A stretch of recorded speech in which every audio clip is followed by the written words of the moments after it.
Kimi, boss ang tawag kay Paulo. Mga billboard ng My Love Will Make You Disappear ikakalat sa New York City, Singapore at Pinas.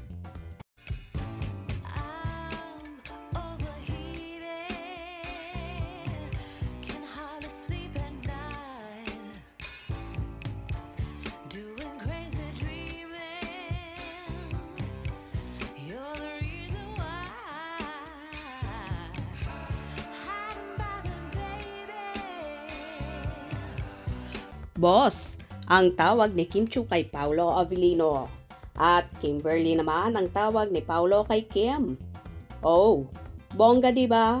Real name ni Kim ang ginagamit ni Paolo. Nasabi nga, ang mga tunay na super close lang ang pwedeng gumawa noon.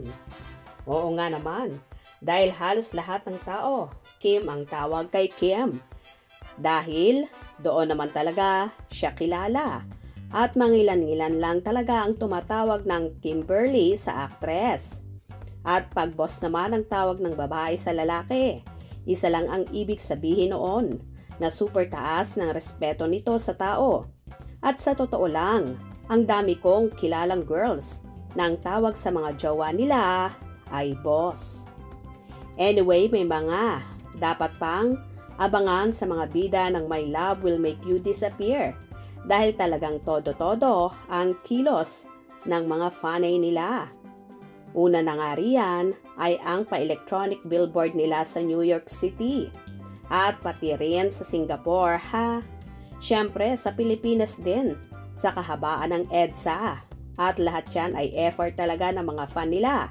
Tulad ng Kim Pao International, Kim Pao Philippines at marami pang iba. So bongga diba? Ang cute naman ang tawagan ng magjowa. Si Kim, tawag kay Paolo boss. At Kimberly naman ang tawag ng aktor sa actress. Tila, ito na nga ang ilan sa mga indikasyon na magkasintahan na sila na palaging nahuhuli sa mga kilos at galawan nila.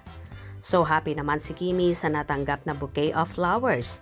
Galing kay Paolo na kung noong nakarang taon ay secret pa ang pabulaklak ni Paolo, ngayon naman ay ibinandera ng tuluyan at nakatagpa nga ang aktor sa naturang post na yon ni Chinita Princess.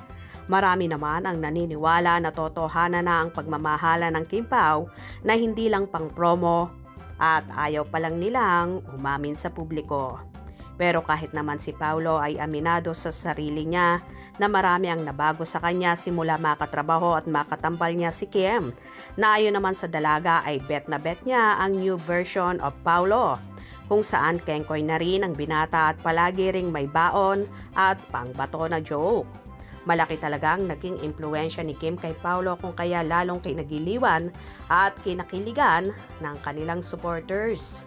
Anyway, sa March 26, 2025 ay sabay-sabay nating suportahan ang Kim Pao sa kanilang first movie ever, ang My Love Will Make You Disappear, na ipalalabas na nationwide. Hope you enjoyed. Please subscribe for more info.